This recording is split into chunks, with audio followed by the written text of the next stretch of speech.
बागडोर रिश्तों की। उस दिन सीमा के घर कई वर्षों बाद उसकी पुरानी सहेली टीना उससे मिलने आई थी। दोनों बातें ही कर रही थी कि थोड़ी ही देर में सीमा की ननंद, जो कि किसी दूसरे शहर से आने ही वाली थी, वह भी आ गई। उसके आते ही सीमा के बच्चे बड़े खुश हो गए कि बुआ आई हैं और हमारे लिए हमेशा की तरह आज भी कुछ खाने को लेकर ही आई होगी। फिर जब तक उनकी बुआ ने बच्चों को उनकी इच्छित वस्तुएं बैग में से निकालकर दे नहीं दी, तब तक वह अपनी बुआ को घेरे खड़े रहे। ये सब टीना देखे जा रही थी। सीमा ने उससे पूछा, इस तरह क्या देख रही है? मेरी ननंद बच्चों को बहुत प्रिय है। जब भी आती है बच्चों के लिए कुछ न कुछ विशेष तौर पर लेकर आती है।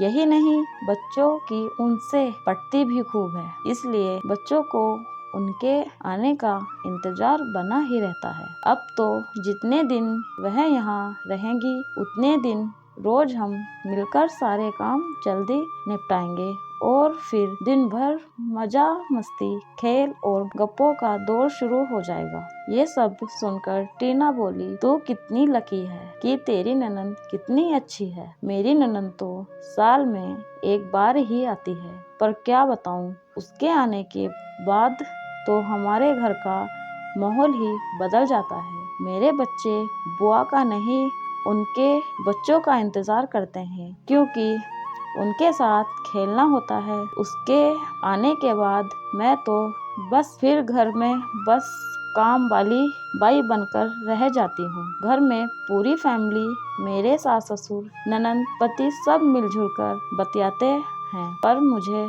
उसमें शामिल नहीं करते। किचन में तो कोई झांकता तक नहीं, बस बाहर से ही ऑर्डर कर देते हैं कि मनु आई है तो उसकी पसंद का ही खाना बनाओ। मेरी ननंद और सास बाजार या अन्य कहीं घूमने भी जाते हैं, पर मुझे बताते तक नहीं कि कहाँ जा रहे हैं, कब आएंगे।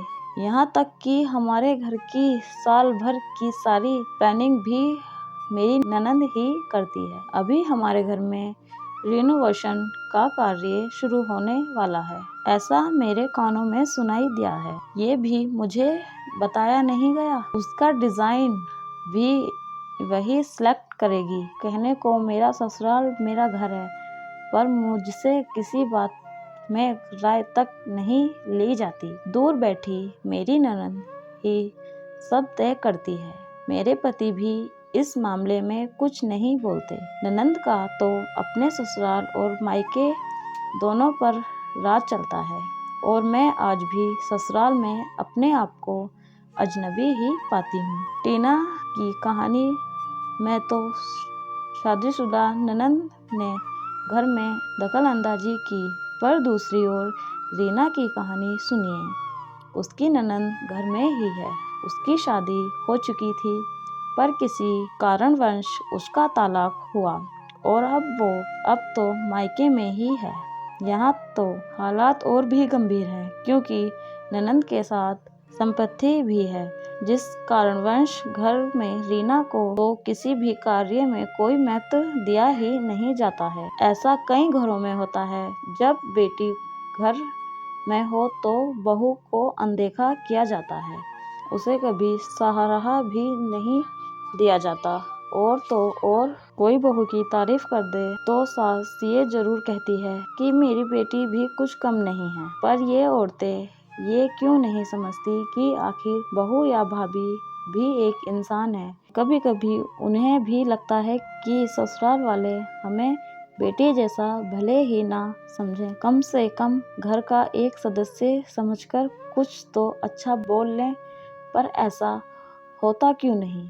शादीशुदा ननंद हो या कुंवारी, अगर भाभी के हिल मिलकर रहें और घर के मामलों में सबसे विचार विमर्श करें, उसकी राय को भी महत्व दे तो कितना अच्छा हो। मनमुटाव भी नहीं होगा और रिश्तों में कड़वाहट भी नहीं आएगी। कई ननंद भाभियां ऐसी भी हैं जिनका एक दूसरे से इतना लगाव है कि कई बार ननंद को अपनी भाभी की बात व्यवहारिक तौर पर सही लगती सकती है और माँ का तर्क गलत तो वह अपनी माँ को समझाइश भी देती है।